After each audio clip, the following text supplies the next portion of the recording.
किती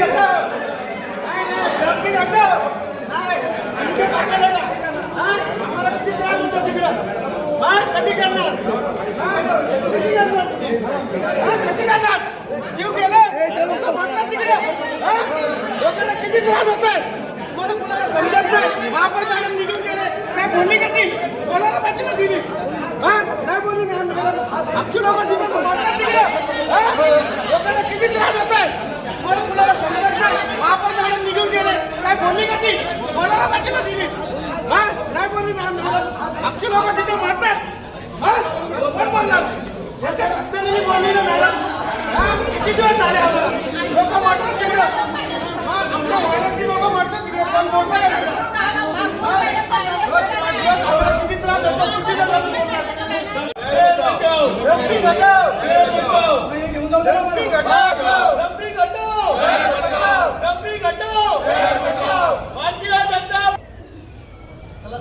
हमारी मांगे पूरी करो, हमारी मांगे पूरी करो, हमारी मांगे जल्द से जल्द पूरी करो. सब मीडिया वालों से भी निवेदन रहेगा हमारा.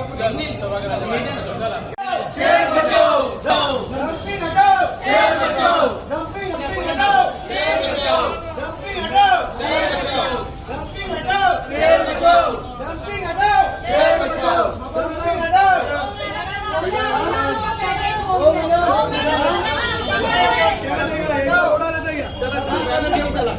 हम आपके साथ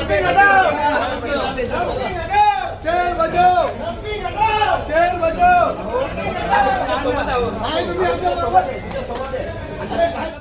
डम्पिंगचा विषय बाकी काय नाही. मॅडम स्वतः तिथे जाऊन उभ्या राहिल्या तरी त्यांना 5 मिनिटं पण तिथे थांबलं नाही. अच्छा, किती लोक किती आजारी होत आहेत, त्यांना अस्थमा, लहान मुलांना त्रास होतोय. तरी तुम्ही लोक आम्हाला जर बॅनर घेऊन जाऊन देत नसतील तर आम्ही काय करायचं मग सांगा बघू. ताई तुम्ही स्वतः नगरसेविका आहात, तुमच्यावर ही वेळ आली आणि आपण सत्तेमध्ये देखील आहात यांच्यासोबत आहात. मॅडमने आमच्याकडे थोडं लक्ष द्यायला पाहिजे ना. तुम्हाला स्वतःला डम्पिंगचा त्रास होतो त्यावेळी भरपूर त्रास होतो. आमचे घर आम्ही तिथे रहिवाशी आम्ही तिथलेच आहेत ना. मग आम्हाला तकलीफ होणारच नाही. आमच्या जास्त आमच्या लहान बाळांना केवढा तकलीफ होते, एवढं तकलीफ होते, भरपूर तकलीफ होते. बरं, मग महापौर मॅडमची कधी महापौर मॅडम आता इथे एंट्री केली तर 1 मिनिट सुद्धा आमच्याकडे सुद्धा बघितलं सुद्धा नाही मॅडमने. तुमच्याशी बोललं पाहिजे होतं त्यांनी. बोललं मी आवाज दिले मॅडमला, आवाज दिले मी. मॅडम बघितलं सुद्धा नाही. मॅडम जातात म्हणजे काय. सर आज हमारे उल्हासनगर काय सांगाल. वारंवार आम्ही त्यांना कळवण्यात आलं. आयुक्त मॅडम सुद्धा आल्या, महापौर मॅडम पण आल्या. 1 महिन्यात हे दिलेलं 1 महिन्यात होऊन जाईल, अजून काही झालेलं नाहीये. अक्षरशः तिकडे संत भूमी आहे आमची 5 नंबर ही. आमचे संत बाहेर जाऊन राहतात आहेत या एका डम्पिंग ग्राउंडच्या विषयावर. आज आम्ही ते बसलो. डम्पिंग हटाव, शहर बचाव. तुम्ही सत्तेत युतीमध्ये असताना ही वेळ तुमच्यावर आली. प्रश्न हेच नाहीये. जनता तिकडे आमची, जनतेने आम्हाला निवडून दिलेलं आहे. आज जनता तिकडे वारंवार तुम्ही श्वास घेऊ शकत का, अशी हे टाइम आलेलं आहे. दादा काय सांगा. महत्वाची गोष्ट अशी आहे का 2017 जो डम्पिंग ग्राउंड अनधिकृत बसवलेला आहे, त्याच्यात शासनाने जबरदस्तीमध्ये जनतेवरती लादलेला हा प्रकार आहे. आणि मी तर असं बोलतो, तिथे बाजूला शाळा आहे, त्याच्यामध्ये 600 विद्यार्थी आहेत आणि बाजूला पाण्याची टाकी आहे, तिथं सम आहे. कमीत कमी त्या सम मधून 50,000 लोक पाणी पितात आणि ते सम पूर्ण डम्पिंगचं पाणी सम मध्ये जाऊन ते पाणी टाकीमध्ये जातो आणि तेच पूर्ण शहराला 5 नंबर एरियाला पाणी जातो. तर अशा टायमाला तो डम्पिंग तिथं ठेवून आणि जो गोरगरीब जनता तिथे, त्या गोरगरीब जनते रूमचा भाव सुद्धा त्यांचा 5 लाखावरून 2 लाखावरती आलाय. तिथे राहण्याची परिस्थिती नाही.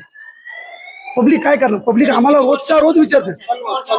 हे डम्पिंग ग्राउंड 2016 ला चालू झालंय. महापौरांनी कधी प्रतिसाद दिला नाही काय. महापौरांनी प्रतिसाद दिला नाही. आता मॅडमला आम्ही थांबवलं.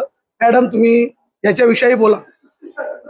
ओव्हरटेक करून मॅडम पुढे गेल्या पण काय बोलले नाही. आता काय भूमिका असणार आहे. आमची भूमिका आहे एकच आहे का या शहरामधून डम्पिंग ग्राउंड गायब झाला पाहिजे. आणि जे आमचे संत आहेत तिथे शाळा आहे, कमीत कमी 50,000 लोकांना त्रास होतोय ते डम्पिंग मुलं. आणि आम्ही स्वतः तिथे राहतो. मी महापौरांना, आयुक्त मॅडमला विनंती करतो का तुम्ही कमीत कमी 1 घंटा तिथे उभे राहून दाखवा. मग तुम्हाला समजणार का नक्की काय आहे, काय त्रास होतो. आम्ही रोजच हे सहन करतो, पण ते डम्पिंग आम्हाला हटलं पाहिजे. हीच आमची भूमिका आहे. दादा, महासभा में तो आपने खुद ने ये सब्जेक्ट लिया था, फिर भी उसके ऊपर कुछ अभी तक हुआ नहीं है. सर जी उसी विषय से तो हम लोग ने आज ही किया है प्रदर्शन. सर जी वहाँ पे हमारे एरिया में मैं बोलता हूँ 30 से 40% बच्चों को सांस लेने में तकलीफ हो रही है। और वहां पे आप 10 में से 6 लोगों को अगर आप देखोगे ना, अस्थमा का प्रॉब्लम हो गया। अभी आने वाले जो जो चल रहे हैं ना, लोग दिन ब दिन लोग कर रहे हैं।